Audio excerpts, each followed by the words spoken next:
Magandang araw mga kabarya, and welcome to my channel Saudi Boy TV, and this is your Kuya Alan. Sa mga bago ko pong subscribers at mga viewers, ay welcome po kayo sa aking munting channel. Sa mga senior citizens kong viewers at silent viewers, maraming salamat po sa walang sawang panunood at pagsubaybay ng aking mga videos. At kung bago ka naman po sa aking munting channel, ay huwag mong kalimutan i-like, mag-subscribe ka na at pindutin ang notification bell para updated ka palagi sa panibago kong video. About po ito sa rare coins, old coins, common coins, foreign coins at sa mga banknotes. At kung gusto mo naman po magpa-shoutout ay mag-comment ka lamang po sa comment section para sa susunod kong video ay maisama ka sa shoutout. Guys, isi-share ko lang po ang mga na-hunt kong mamiso. Ayan, mamiso. Meron po ako ditong 1 piso 2019 low mint mark. Ayan po. Ito po ay semi hard to find daw. Ayan. 1 piso NGC low mint mark. At meron din akong 1 piso 2018. Ayan po, may CAD error sa may number 1. Ayan, kitang-kita. At 1 piso 2003 BSP series non-magnetic, may butas po. Ayan, may butas po. Ayan ang mga nahanap ko. Itong 2013 BSP series magnetic.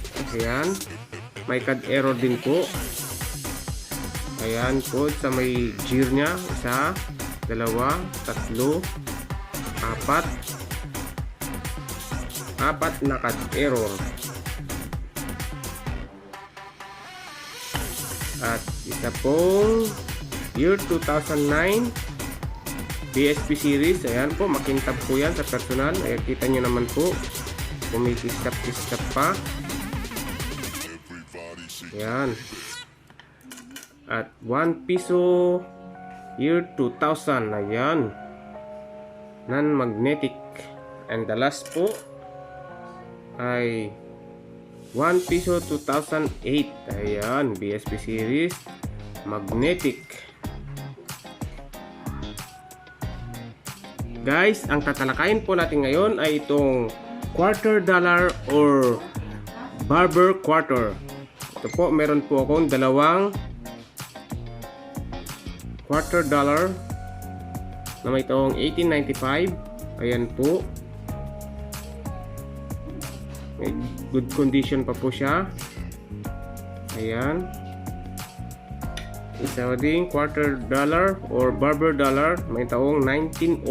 Ayan, ginawa pong pendant. Ayan po, ginawang pendant na eagle. Ayan, makinta po ito.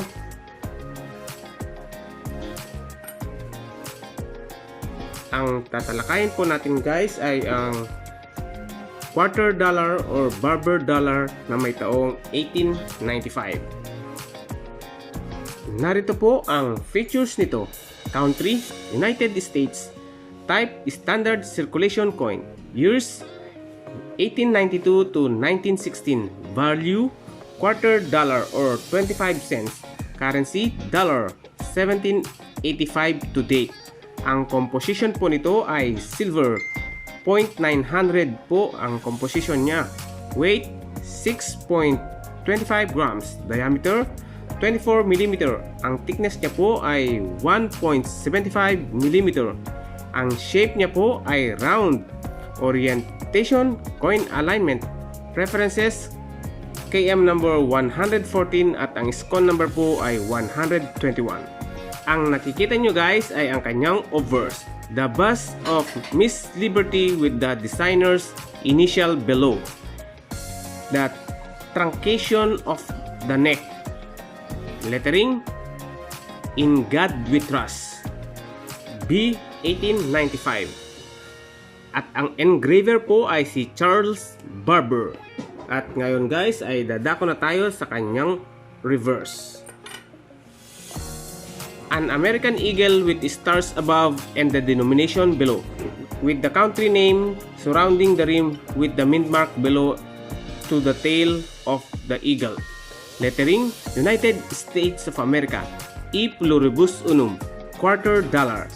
Translation, United States of America, out of many one, quarter dollar.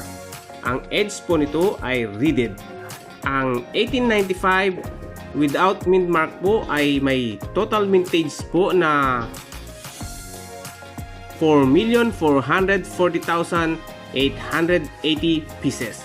Ganyan po karami ang ginawa nilang quarter dollar or barber quarter na may taong 1895 without mint mark. At ngayon guys ay dadako tayo sa kanyang update price sa numista. Sa good po ay may halaga pong 503.69 pesos. Sa very good ay may halaga pong 550.51 pesos. Ayan po ang dalawang update price ng quarter dollar na may taong 1895 without mint mark. At ngayon guys ay dadako tayo sa ating shoutout portion sa mga nag-comment sa ating previous video at sa mga nag-attend sa aking premiere kagabi. Ayan po.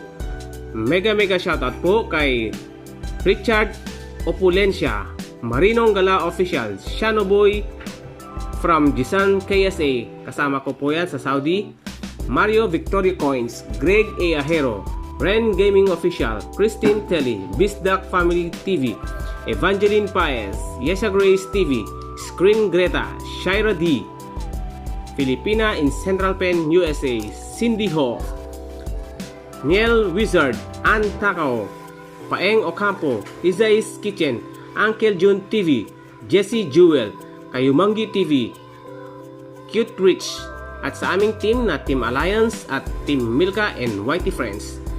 At mega shoutout din po sa ating mga OFWs at sa ating mga frontliners around the world. Mega shoutout po sa inyong lahat. Mag-ingat po kayo dahil kayo po ang aming buhay na bayani. Ayan guys, hanggang dito na lamang po ang ating update price at futures ng ating barya na quarter dollar or barber quarter na may taong 1895 without mint mark. Sana guys ay may nakuha kayong konting impormasyon mula sa baryang ito. Maraming salamat po sa walang sawang panonood at pagsubaybay ng aking mga videos. Hanggang sa muli, mag-ingat po kayong palagi. God bless.